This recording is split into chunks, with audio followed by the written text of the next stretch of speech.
Welcome to Turtle Talk. This is Morgan's story and the family's journey. I'm Craig, and I'm Michelle. Welcome. Welcome back. We touched base on a few things in 2020, but I know I wanted to go back and the second Fixator. About when was that? I knew it was right around the holidays sometimes, so I looked and it was December of 19. It was right before Christmas. Getting that Fixator put on, nothing like adding all this extra stress in. Tom wasn't home yet. No, Tom was still at Fort Hood doing military things. He did get to fly home to be there for the surgery, but his time is very limited. How long he can be gone, and I don't remember. Did we talk about the couple I met at church with the Pebble Decade Rosary? No. This was, Morgan had that Fixator put on. We had been there for like 3 or 4 days already, and we weren't sure if we were going to get to go home. So this is like the 23rd or something, 22nd, 23rd of December. And I wanted to go to church, and the doctor said, yeah, you can take her down to church. Just watch the foot. We knew the drill. And we were sitting there in church, and I just kept thinking, I got to talk to the priest after Mass. I got to talk to the priest. And so I said to Tom, don't leave right after church. Let's just sit and wait. And church got over, and the priest left. And I thought, what is going on here? Like, I hear you telling me to talk to this priest. About that time, Tom gets a tap on the shoulder from this gentleman behind us.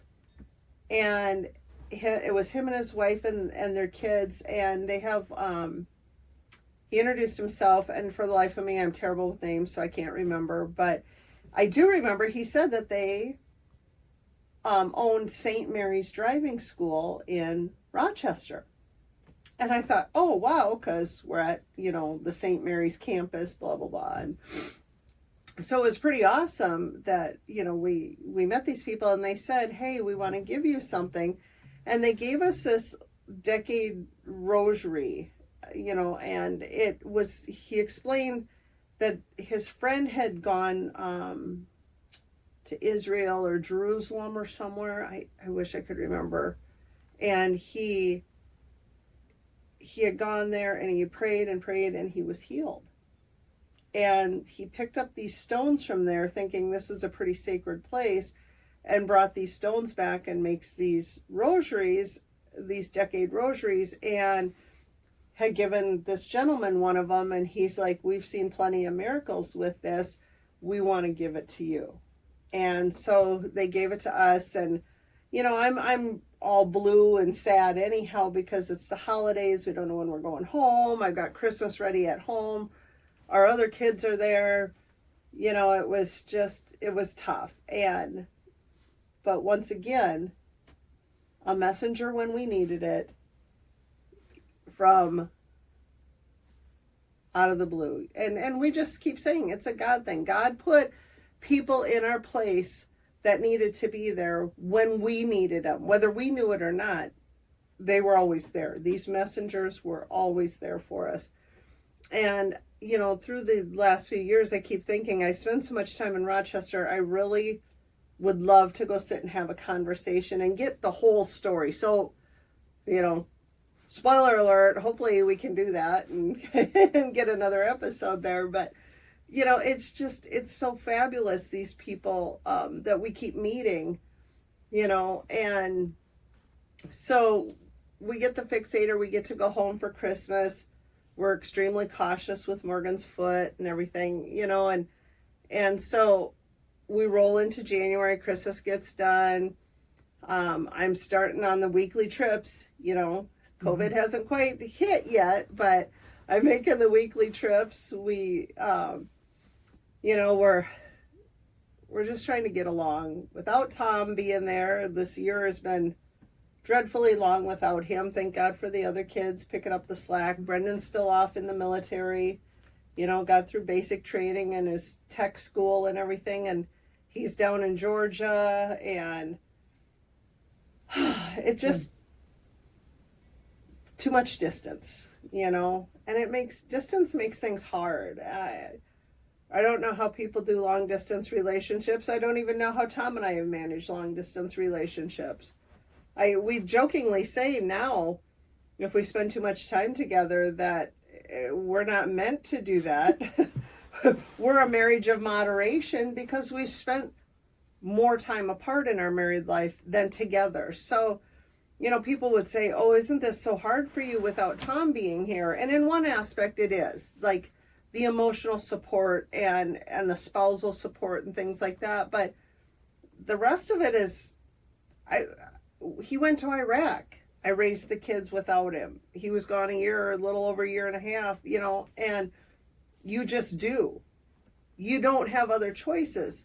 So, he goes to Iraq, he goes to this country, that country, wherever. He's, we're just used to it.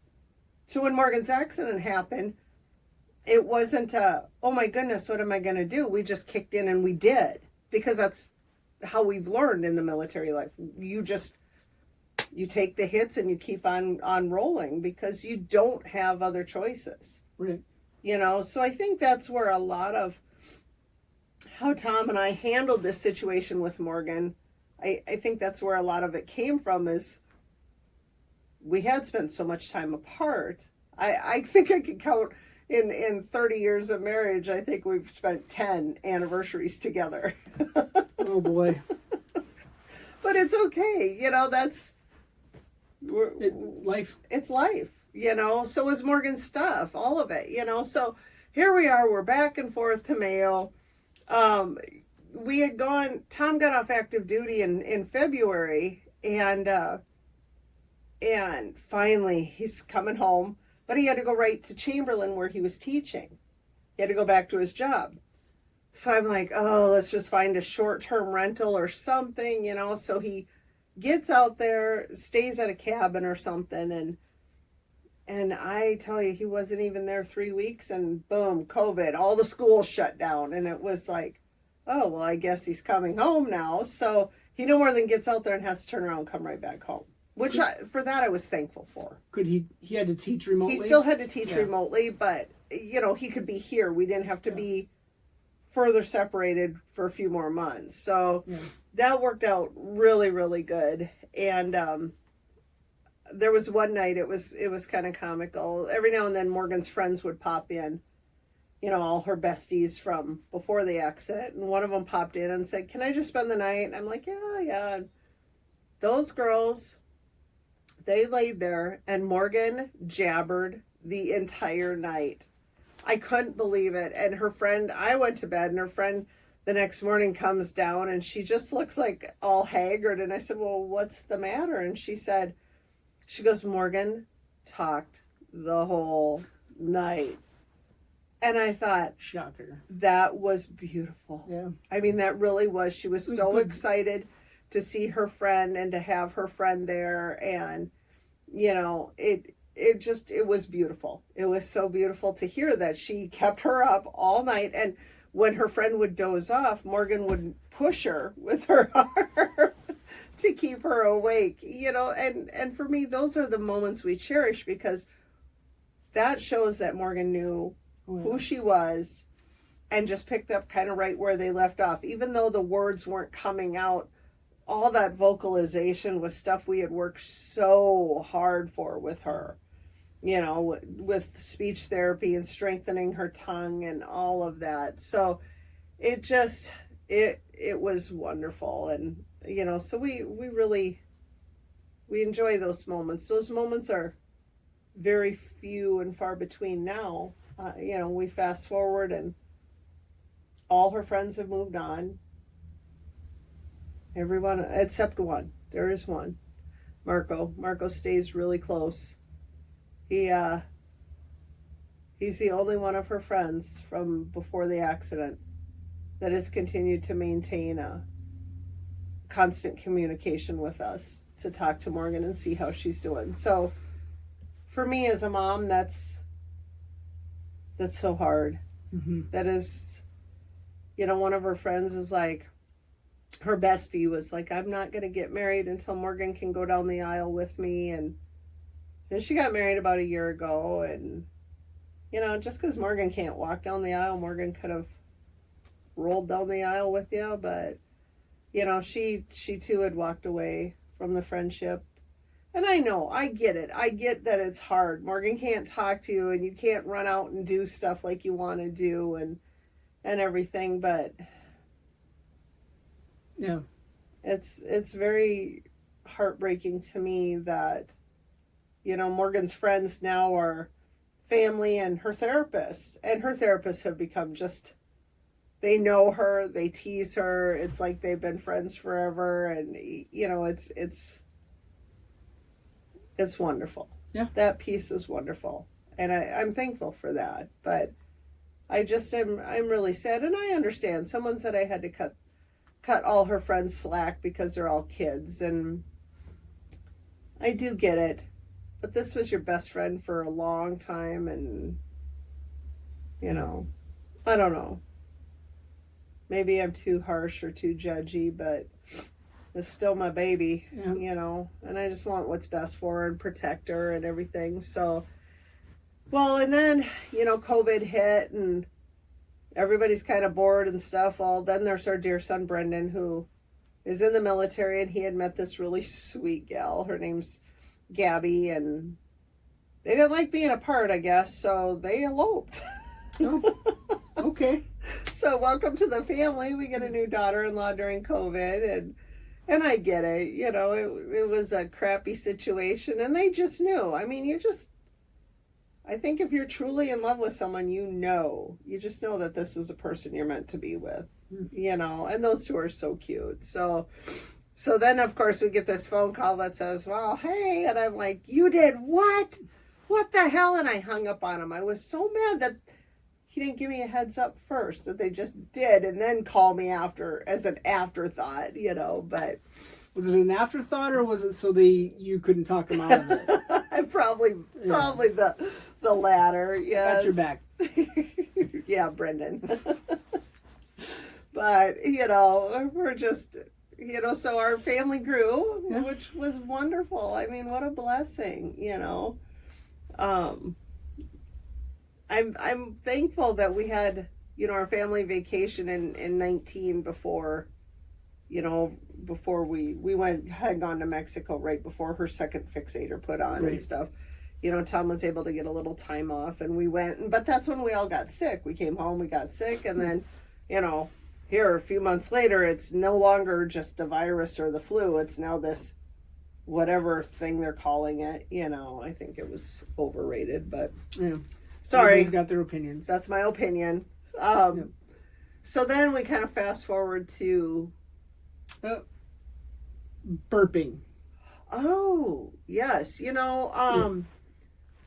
So I had said earlier, like she'd eat and then she'd projectile vomit, and it was horrible, and trying to, get her to, it took us a while to figure out what was causing it, well, then we realized that through her G-tube, we had to open it up and let some air come out, like when you eat. Yeah. Well, that was a temporary fix, but it was still, how do we get her to burp? And so, we give her fizzy drinks and stuff, which, I feel so mean, but we do it on an empty stomach. So at least if she vomited, it was just soda. Yeah.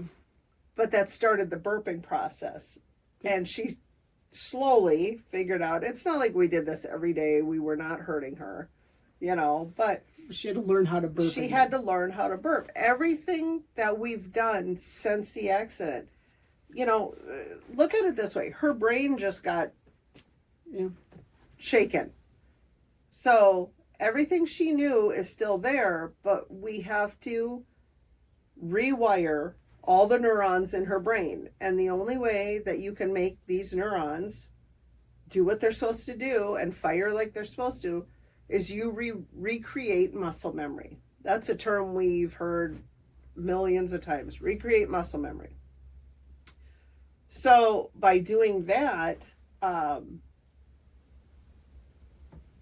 we had to teach her how to swallow. We had to teach her how to chew. We had to teach her how to, blink. I mean, we literally, it's like we had a brand new baby and we started all over.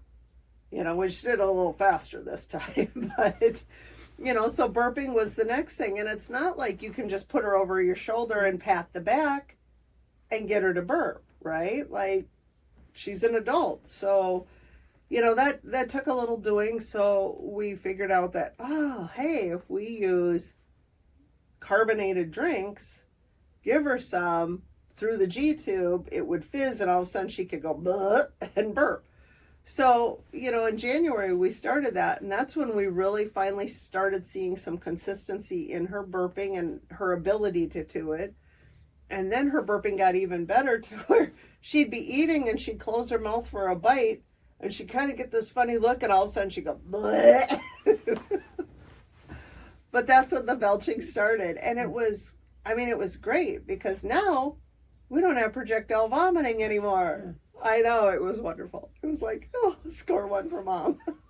A baby step you didn't even know you needed. Exactly. Yeah. I mean, it really, I even took for granted, like when we had all 6 of our kids, it was, geez, I didn't realize how much you were teaching them because it was just so matter of fact and natural in your parenting and stuff. But now when you're doing it with an adult and you're going back saying, shoot, how did we do this? Like I got to think back. Okay. At 1 month we were doing this and changing butts. And at 3 months we were introducing this and, boy, one forgets very quickly what it's like to have an infant. So, yeah. So over the next few months, like January, we kind of started that. And, pretty soon by May, everything was belching as she needed to when she ate. And good. So it was really a good thing but I felt bad. I have a lot of You have mom guilt. Mom guilt, because it's like, why the hell didn't I know this sooner? Why didn't I figure this out sooner? Why didn't I? I do that to myself all the time. Why? I'll just say there's no manual. There isn't. This will help. Yeah, I hope the manual. I hope this helps somebody. Yeah. But there is no manual for navigating a brain injury or recovery. And we've learned, Tom and I have learned, that we trust our instincts and we trust that voice that talks to us. God's pretty powerful and he's got a plan, and we're gonna roll with whatever we hear, and I jokingly say, I can feel Morgan. Like I feel, I have no other way to describe it except I can feel her. And when I get those sensations where I can feel her, I have to just trust and listen. Yeah. And man, that girl, yeah.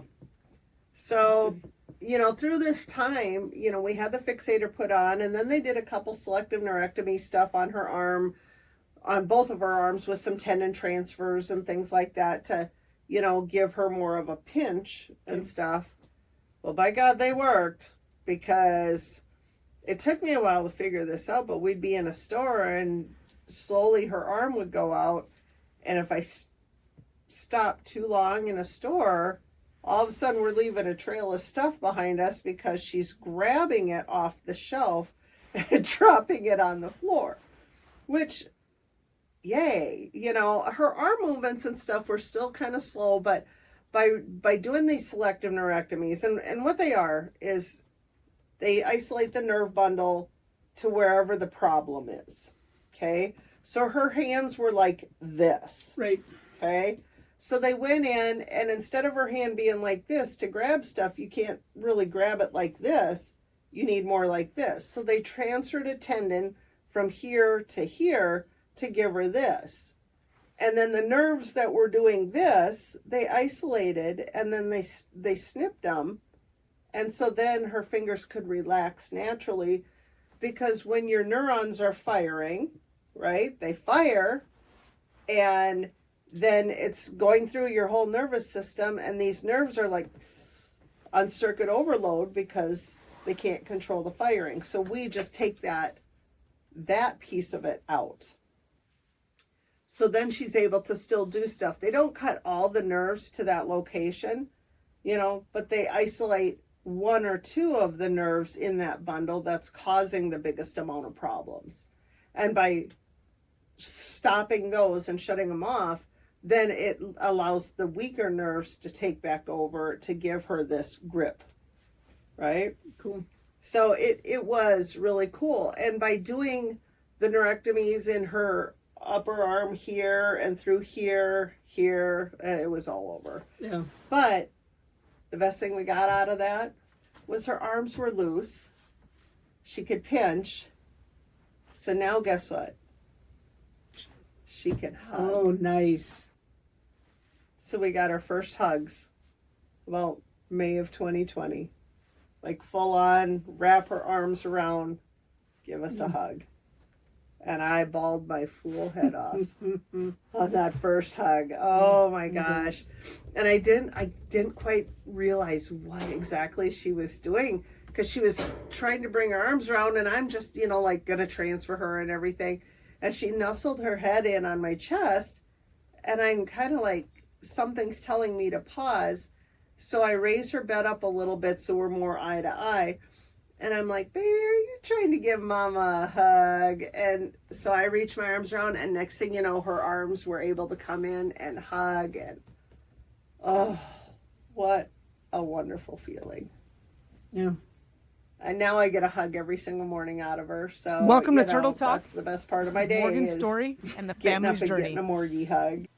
Thank you guys for watching. We really appreciate it. We love hearing from you guys, so keep the comments and the questions coming for us. Yes, love the questions. Please subscribe. Go to www.givemorgan.org or visit me at my real estate website, realtorcraigbertrand.com. And we always want your questions, comments. Like and share wherever you listen or watch. Thank you. Thank you.